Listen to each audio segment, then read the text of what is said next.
Got a tragic here, and I want to do something a little bit different. Normally I do rule corrections at the beginning of the next turn, but I want to make this rule correction video a separate little video that I'm going to upload first, just to get these rule corrections up there and out in the open while I'm doing my next couple of turns. And that's mainly because there are some pretty huge mistakes. There's one massive mistake that needs to be addressed, another big one and two little ones. But there's one mistake particularly that is huge, and it's this: that the Mythos Cup here is never restocked, okay, until it's completely empty. So if I take 2 tokens for one player, it's out. 2 tokens, it's out. 2 tokens, it's out. 2 tokens, it's out, okay? So that is one Mythos phase for the whole turn. It still leaves 4 in 6 in there, right? So even across multiple turns, you don't refill this until it's empty. As soon as it's empty, you then refill it. And that way, every single icon, like say the newspapers, the reckoning, blah, blah, blah, they all get at least one turn to trigger in what I'm going to call a cycle of the bag.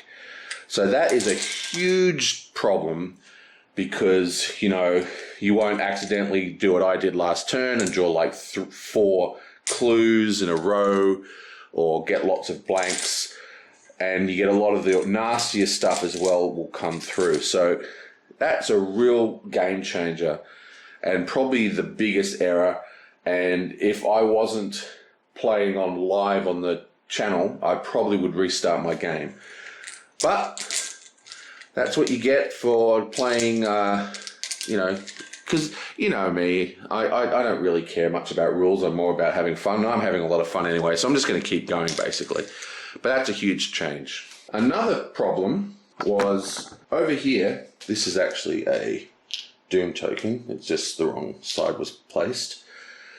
Over here, I did a quest and tried to pick up that clue but failed. Now, all the clue cards, the ones that actually give you the clues, are the special scenario-only grey location cards, right? And when you get your clue, you discard it. But anytime you fail to pick up the clue, you do not discard them. You actually put them directly back into the deck. So if I failed the clue, I would pick up the top 2 cards and shuffle the failed clue back in there, so it always comes back. So basically what it's saying is that every clue on the table always has 1 clue card for it. It never doesn't have a clue card, and it's never not near the top of the location deck. So that's another huge problem. I only ever did it once though. We've only failed 1 clue, which is this one here. So I'm actually just going to remove that from the board. Now, while I'm doing this, these other errors are not really huge errors, but they are errors. Coming from Arkham and even Eldritch Horror, I'm used to all the spell cards actually saying the sanity costs on the spells, but they don't. They do say the sanity costs. There's this little icon down the bottom here. See, that's a little 1 horror. This is a little 1 horror. That's the sanity cost. It doesn't actually have card text that says costs 1 sanity. And because when I was reading the card, I didn't see the cost 1 sanity, I never actually calculated that sanity cost. So he has done 1 Astral Travel, so he's actually -1 more sanity. She has actually also cast Spirit of Storms once, which means she has also lost a sanity, so she is actually at 5. In addition, we also picked up this card here, the Mystic Scroll, which is a pretty good card. Now, the way we picked up this scroll was by a quest effect, you know, like during an encounter. It said, take an item, curio item or whatever. And the way we did this was correct, as in you can take it from here, which I didn't like any of them, so I drew off the top until I found it. It just happened that it was the first card I drew. So it matched. It had Curio, and we were picking up a Curio. But there's this other fancy deck here, which is kind of a replacement for the artifact deck. This has all sorts of things in it. Spells, items, allies, whatever. It's just a cure-all deck for more powerful cards.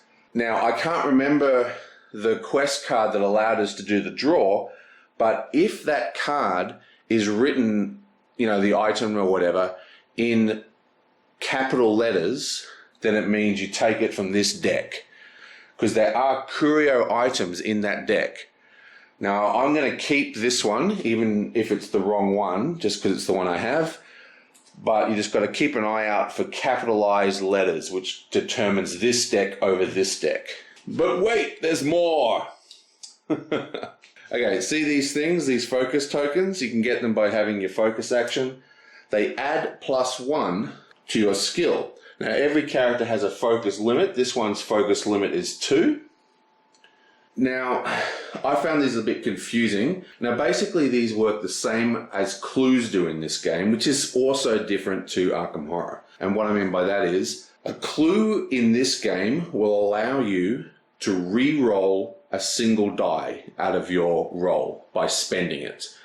So in Arkham Horror, it actually adds a die to the pool, which is different. The important thing to note here is that these are never discarded, ever, unless a card effect tells you to, or if you reach your focus limit when you're drawing one, in which case you've got to replace an existing one. So even though she rolled using five dice, well, she actually rolled with 6 because of synergy with the other character, but say she rolled 5 law dice, right? That would not automatically be discarded. So I thought that you always rolled your natural, and then if you wanted to have the extra dice, you had to spend the token. That's not how it works. They're permanent. They're permanently on your card, just to your focus limit. Now, effects can remove it or whatever, but basically they're permanent. But they are also clue tokens in a way. You can spend them exactly like clue tokens. So on any roll, not just a law roll, I can spend this to re-roll 1 die. And that is how they work. So upshot of all that is that she still has her plus law token because I didn't spend it. There's one more error I want to address, which is this monster here, the Wake Titan. So this card says Elite 1 has 1 additional health per investigator. And then under it says massive. This monster engages and attacks all investigators in its space and cannot be exhausted. So I assumed, because of the monster thing and just the way I read the card, that the Elite 1 is how many investigators are in the space, but it's not. It's how many investigators are playing the game, even if you count dead ones. So he's actually 6 health, not 2. So he's a hardcore monster. Now this game does as incremental damage. You don't have to kill them all in one go, but the 2+ you see on this card just indicates that their health is modified by some kind of effect. The plus itself doesn't mean anything. So I read that card incorrectly. So basically what I'm saying here is this is a 6 health monster because we have 4 investigators. Wow, that is quite a quite a rule correction video. And the new turns are going to come shortly after this. But I will see you guys next time.